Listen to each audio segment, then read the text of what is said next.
5 method सांगितलेली. Pull the pin,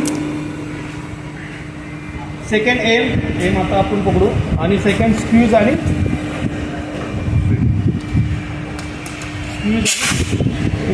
आता आपण आउटसाईडला आहे तर एअरची डायरेक्शन बघलेली असते, तिच्या अपोजिट उभं राहिलेलं असते, त्या समोर नाही. समोर मारलं तर आता जशी कंडिशन आली की तो पूर्ण तुमच्या अंगावर आहे. पण तुम्ही ऑफिसमध्ये या फ्लॅटमध्ये या कुठल्या क्लोज रूममध्ये हे गरजेचं नाही. पण आउटसाईडला जेव्हा आपण सिलेंडर यूज करणार त्याच्या अपोजिट एअरच्या राहणे करते.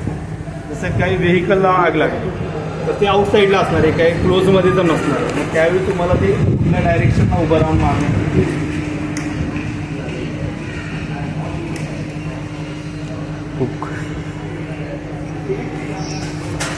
पुल द पिन, मी पिन ओपन केलेली आहे. सेकंड एम, तुमचा लेफ्ट पाय थोडासा पुढं पाहिजे. कधी पण कुठली आग विझवताना त्याच्या क्लोज जाणे गरजेचं आहे, कारण की ह्याची जो रेंज आहे ती 1.5 मीटरपर्यंत रेंज, त्याच्या पुढं जास्ती जाणार नाही. मग 1.5पर्यंत जाण्यासाठी आग लागली आणि त्याचा धूर वरती असणार आहे क्लोज रूममध्ये. तुम्ही डायरेक्टली जाऊ शकत नाही, तुमच्या डोळ्यात नाकात जाऊ शकता, तुम्ही तिथपर्यंत पोहोचू शकत नाही, तिथनं बाहेर येऊ शकत नाही. मग थोडंसं तुम्हाला होल्ड होऊन जाणे गरजेचं आहे. होल्ड होऊन गेल्यानंतर त्या पॉईंटपर्यंत तुम्ही जवळपास जाऊ शकता. ठीक आहे. Pull the pin, second M झाल्यानंतर स्पीड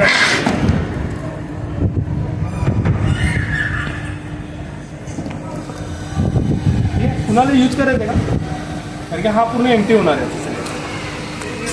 ठीक आहे, मी तसं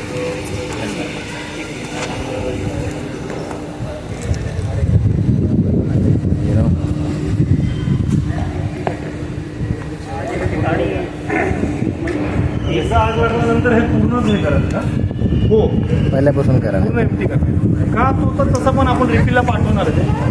तर रिफिलला पाठवणार आहे नंतर का पूर्ण एमटी करून करायचं?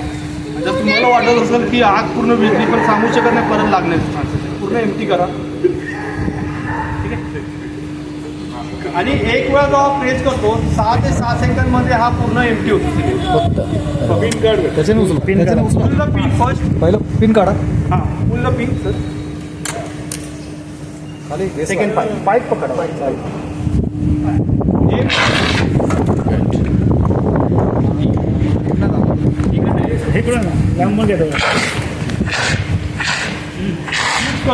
तिकडं त्या बिनवर मारा, बिनवर.